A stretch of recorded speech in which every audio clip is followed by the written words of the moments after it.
আজ অনেক দিন পরে আমাদের বাড়িতে ভর্তা ভাতের আয়োজন করা হয়েছে। ভর্তা ভাত বলতে আমরা বিক্রমপুরেরা বুঝি নানান ধরনের ভর্তা, সাথে হচ্ছে বউ আর ডিম তো থাকবেই, আর আচার না হলে কি চলে। দিনটা ভালো যাওয়ার পর যে রাতে আমার সাথে এমন হবে ভাবতেও পারিনি। হ্যালো, আসসালামু আলাইকুম, আশা করি সবাই ভালো আছেন। আজকে অনেক দিন পরে আমাদের বাড়িতে ভর্তা ভাতের আয়োজন করা হবে, বউয়া রান্না করা হবে, সাথে নানান ধরনের ভর্তা। এই যে রমজান মাসে খাওয়া হয়েছিল, তারপর থেকে আর খাওয়াই হয়নি। তারপরে তো ঈদ গেল, বিয়ে শাদী খাওয়া হলো, আমার জায়েরা বাবার বাড়িতে বেড়াতে গেল, আমি বাবার বাড়িতে বেড়াতে গেলাম, তেমন করে ভর্তা ভাতের আয়োজন করা হয়নি। তো কালকে আমার বড়জাল বলছিল যে অনেকদিন ধরে বউয়া ভাত খাওয়া হয় না, সাথে ভর্তাও খাওয়া হয় না, ভর্তা খাওয়ার খুব ক্রেভিংস উঠছিল। তো আমি বড় ভাবিকে বললাম যে আমি সবকিছু প্রিপারেশন করে দেব, আপনি শুধু ভর্তাগুলো করে দিবেন।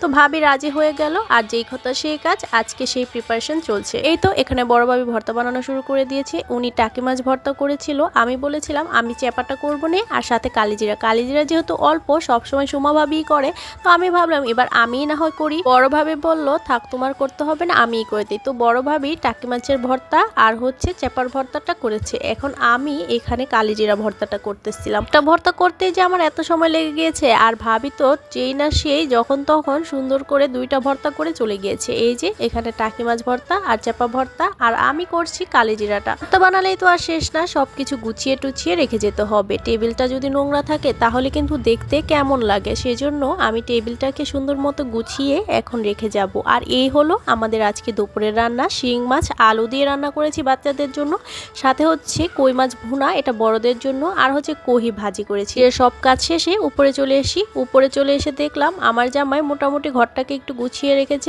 বিছানা উঠানো মানে ছেলেদের জন্য ঘর গুছানো, সাথে তো আমার ছেলেকে গোসল টোসল করিয়ে রেখে গিয়েছে। এতটুক হেল্পেই কিন্তু যথেষ্ট স্বামী স্ত্রী বন্ধনে। তারপরে দুপুর বিকাল পেরিয়ে এখন সন্ধ্যা হয়ে গিয়েছে, আর আমি কিন্তু রোজা রেখেছিলাম। এগুলো হচ্ছে সাক্ষী রোজাগুলো রাখছি। আপনারাও কি রোজা রেখেছেন? রোজা যেহেতু রেখেছি সেহেতু আমার তো ইফতার করতে হবে। আমরা যারা সবাই রেখেছি, কিন্তু এক একজন এক এক জায়গায়, কেউ কোচিং এ নিয়ে গিয়েছে বাচ্চাদের, তাই বাহিরে করছে, কেউ আবার তার রুমে। আর যেহেতু আজকে রান্না ছিল, আমি রান্নাটা চড়িয়ে দিয়ে তারপরে খেতে বসবো। এখানে আমি আলু কেটেছি। আলু ভর্তা ছাড়া কিন্তু বউয়া ভাত খাওয়ার মজাটাই অসম্পূর্ণ হয়ে যাবে, সেই জন্য আগে আলুটা বসিয়ে দিব। আর এখানে আলু বসানোর সাথে সাথে আমার ছেলের জন্য কেকও বানাচ্ছি। এটা করি মাঝে মধ্যে নিজে বানিয়ে দেওয়ার জন্য। তারপরে দোয়া করে এখন আল্লাহর রহমতে বসে পড়বো আলহামদুলিল্লাহ সবকিছুর জন্য। এখানে কই মাছ ভুনা আর হচ্ছে কহি ভাজি নিয়েছি, আর ডাল দিয়ে খাবো। তো এখন খাওয়া দাওয়া শেষে আমি এখন বউয়া ভাতের প্রিপারেশন করব। এখানে দুপুরে আজকে একদম তরতাজা বলতে কি, মানে আজকে নতুন চাল নিয়ে আসছে আমার বড় ভাসুর। তারপরে আমি 7 কোটা চাল নিলাম, প্রায় 2 কেজির মতো।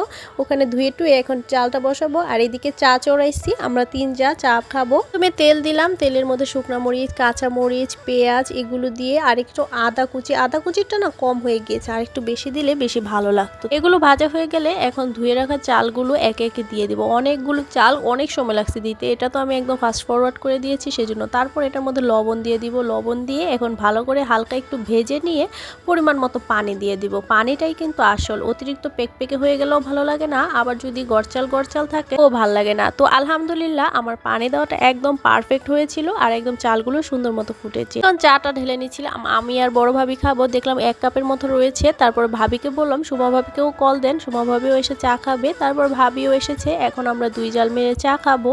দেখলাম আমার পানিটাও বউয়ার টেনে গিয়েছে, এখন একটু উল্টে পাল্টিয়ে আমি এখানে পাহাড় বানিয়ে দেবো, মানে সবগুলো একসাথে জড়ো করে দিব। তারপরে ছেঁকা দিয়ে দিলাম, আর উপরে দিয়ে এখন একদম ভাপে দিয়ে দিব সুন্দর মতো। আমি এগুলোকে গুছিয়ে দিচ্ছি, তারপর ঢাকনা দিয়ে এখন ভাপে দিয়ে একদম রেখে দিব। আর এই তো আমার বউয়ার রান্না কিন্তু শেষ। সুন্দর হয়েছে না? সবাই মাশাআল্লাহ বলে দিবেন। তারপরে রাতে আর ভিডিও নিতে মন নাই, সবাই খাওয়া দাওয়া শেষে এখন আমিও ডিম ভাজা, তারপরে 4 ধরনের ভর্তা সবকিছু নিয়েছি। আর আমার বড় জাল থেকে আচার নিয়ে এসেছি, এটা ওনার মায়ের হাতের পেঁয়াজের আচার, এত মজা আচারটা। এই যে সব ধরনের ভর্তা, এই যে আচার, এখন আমি একে একে খাবো। আর ডিম দিয়ে মজা করে ডিম নিলাম, একটু কালিজিরা ভর্তা খেলাম, আবার একটু সাথে আচার দিয়ে কালিজিরা ভর্তা দিয়ে খাচ্ছিলাম, খুবই মজা লাগছিল। আমি কিন্তু কালিজিরা ভর্তা তেমন পছন্দ করি না, তারপরও আচার দিয়ে খেতে ভালোই লাগছিল। সব কিছু করলাম, রাতে খাওয়া দাওয়া করলাম। আমার জামাই পপকর্ন খেতে চেয়েছিলাম, পপকর্নও নিয়ে এসেছে। যখন পপকর্ন খেতে বসেছি আমি আর আমার বাচ্চা মিলে, হঠাৎই দেখলাম যে পপকর্নের মধ্যে একটা পোকা। এই দেখেন ভালো দেখা যাচ্ছে, আর এদিকে গান্ধী পোকা। জন্যই বলে যে কোনো খাবার খাওয়ার আগে আর বাচ্চাদের খাবার খাওয়ানোর আগে সাবধানে দেখে শুনে খেতে হয়। তো আজকের ভিডিওটি এই পর্যন্তই। আশা করি আমার ভিডিওটি ভালো লাগছে। ভালো লাগলে আমার পেজটিকে লাইক, ফলো, শেয়ার করবেন। আল্লাহ হাফেজ।